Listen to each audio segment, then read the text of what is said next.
লুঙ্গি dance.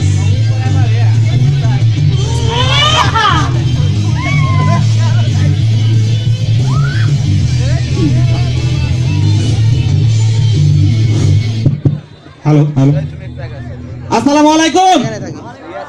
কি খবর সবাই? মানে দুপুরে কি খাওয়া দাওয়া হয়নি নাকি? কেমন আছেন সবাই? আমিও চরম ভালো। তাছাড়া একটা জিনিস বলেন তো, মানে ছাত্র জীবনে সব থেকে বিরক্তকর এবং বিব্রত কাজ কি? কি আবার হোমওয়ার্ক করা। তো ব্যাপার হচ্ছে যে আমি যখন ছাত্র ছিলাম তখন আমার টিচারকে বললাম, স্যার এই যে আমার হোমওয়ার্ক। স্যার দেখে বললেন, আরে এই 1 থেকে 5 পর্যন্ত কোনোদিন পরিষ্কার পরিচ্ছন্ন কোনো হোমওয়ার্ক জমা দিতে পারলি না। আমি বললাম, স্যার আমি আমার পুরাতন রেকর্ডটা ভাঙতে চাই না। তো যাই হোক, তারপর হোমওয়ার্কটা স্যারকে দিলাম। স্যার বলল, একটা রচনা লিখেছিস, এতগুলা বানান ভুল, তার উপর আবার ব্যাকরণের কি বিচ্ছিরি অবস্থা, দে তোর আব্বার নাম্বারটা দে, তোর আব্বার সাথে কথা বলি। স্যার কোনো লাভ নাই, হোমওয়ার্কটা আব্বারই করে দেওয়া।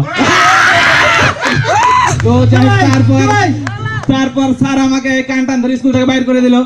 তো বর্তমানে আমার নাম লিখন মিয়া, বাড়ি আমার কামারপাড়া, আমি মানুষ চমৎকার, মাসে 500 টাকা মাইনে পাই, আমি যে তানভীরের ড্রাইভার। বর্তমানে ভাই আমি তানভীর ভাই ড্রাইভার আর কি, বুঝলে? তো ড্রাইভার হওয়ার পিছনে আমার গার্লফ্রেন্ডের একটা বড় হাত আছে। মানে ওই আর কি সবসময় মানে স্পিড, মানে একটু গতি পছন্দ করে, তো তাই। তো যাই হোক, আমি যখন প্লেনের ড্রাইভারি করতাম তখনকার একটা ঘটনা আপনাদের বলি। তো একবার প্লেন চালাচ্ছি আমি আর আমার কো পাইলট, কেবিনে বসে আছি, আকাশে প্লেন। এমন সময় এক প্যাসেঞ্জার পিছন থেকে এসে পড়াম করে এক চড় মেরে বলছে, বেটা আমি টিকিট কাটবো আর তুই কানে হেডফোন দিয়ে গান শুনবি না। যাক, এই অপমান ভাই আর সহ্য হলো না, চলে এলাম প্লেনে চাকরি ছেড়ে। আচ্ছা ভাই, এই দোতলা বাস চালার একটা চাকরি নিলাম। এখানে ভাই হলো আর এক ঝামেলা। একদিন বাসে উঠে বসে আছি, এক দাদুকে দেখছি যে বাসে উঠলো, তার পাথরের চোখটা খুললো, এভাবে চালালো, গ্যাস ধরলো, লাগিয়ে চলে যেতে লাগলো। আমি বললাম, কি ব্যাপার, এই যে দাদু এরকম করলেন কেন? না তোর দোতলা বাস তো, তাই দেখলাম যে ওপর তলায় কোনো বাস সিট ফাঁকা আছে কিনা। এই হলো অবস্থা ভাই। তো যাই হোক, এখানেও ভাই মন টন খারাপ, চাকরি ছেড়ে দিলাম এখানকার, এখানেও চাকরি করবো না। তো আচ্ছা, একটা জিনিস বলেন তো, একটা বাসে যদি কন্ট্রাক্টর ঘুমিয়ে পড়ে তাহলে কি হবে? কারোর টিকিট কাটা হবে না। আর যদি ড্রাইভার ঘুমিয়ে পড়ে তাহলে কি হবে? সবার টিকিট কাটা হয়ে যাবে। তো যাই হোক, আমি এক সময় সাবমেরিন চালাতাম, এখন চালাই না। বলেন তো কেন? সাবমেরিন। জি, আমি এক সময় সাবমেরিন চালাতাম, তো এখন চালাই না। বলেন তো কেন? ওই যে বাসের মতন জানলা খুলে ঘুমানোর অভ্যাস। আমি সেদিন এই হাইওয়ে দিয়ে খুব রিল্যাক্স মোডে প্রাইভেট কার চালিয়ে যাচ্ছি। রিল্যাক্স, হ্যাঁ, খুব রিল্যাক্স মোডে গান শুনছি হেডফোনে, আর যাচ্ছি। তো পাশ দিয়ে দেখলাম আর একটা মেয়ে প্রাইভেট কার নিয়ে আমাকে ওভারটেক করার চেষ্টা করছে। তা আমি বললাম, গরু। মেয়েটা তখন বললো, ছাগল। বাস, মেয়েটা যে গরুটাকে ধাক্কা মারলো, অ্যাক্সিডেন্ট করলো। এ থেকে কি বোঝা গেল? ছেলেরা যা বলে মেয়েরা তা কোনো সময় বুঝতে পারে না। তো সেদিন তানভীর ভাই আমার ট্যাক্সিতে উঠেছে, বর্ণালীতে নামবে। যেই আমি বর্ণালীর সামনে এসেছি, এসে ব্রেক কষলাম, দেখি গাড়ির ব্রেক ফেল। আমি বললাম, তানভীর ভাই গাড়ি তো ব্রেক ফেল করেছে, এখন কি করবো? আরে পাগলা, যা খুশি তা কর, আগে মিটারটা বন্ধ কর। তো সেদিন এই এক দাদু আমার ট্যাক্সিতে উঠেছে। তো হ্যাঁ, 13টা পোলাপান, দাদুর 13টা পোলাপান নিয়ে ট্যাক্সিতে উঠেছে। হ্যাঁ, তো আমার একটু হাতে তাড়া ছিল, আমি খুব জোরে যাচ্ছি, ফুল স্পিডে যাচ্ছি। তো দাদু বললো, বাবা একটু আস্তে চালা, একটু আস্তে চালা, স্পিড কমা। আমি বললাম, দাদু আগে তোমার স্পিডটা কমাও।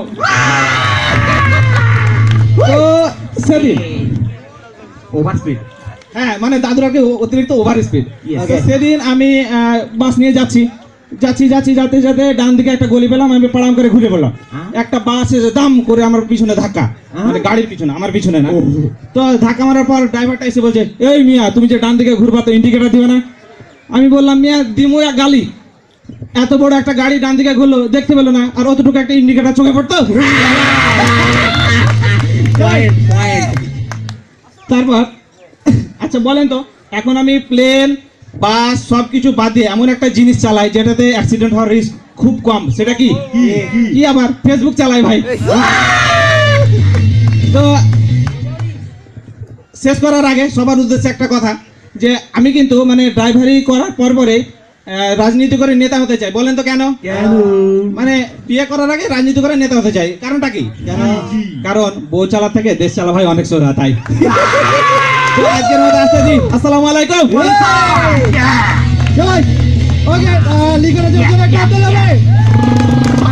আচ্ছা, এইখানে বিবাহযোগ্য পাত্রী কে কে আছেন একটু হাত তোলেন। বিবাহযোগ্য পাত্রী,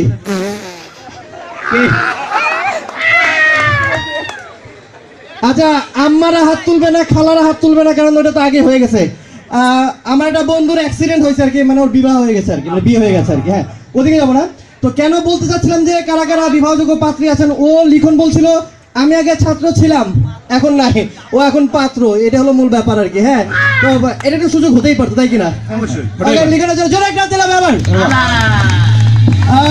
সেই সাথে আমরা একটু ধন্যবাদ জানাতে চাই মোগল বিরিয়ানি হাউস।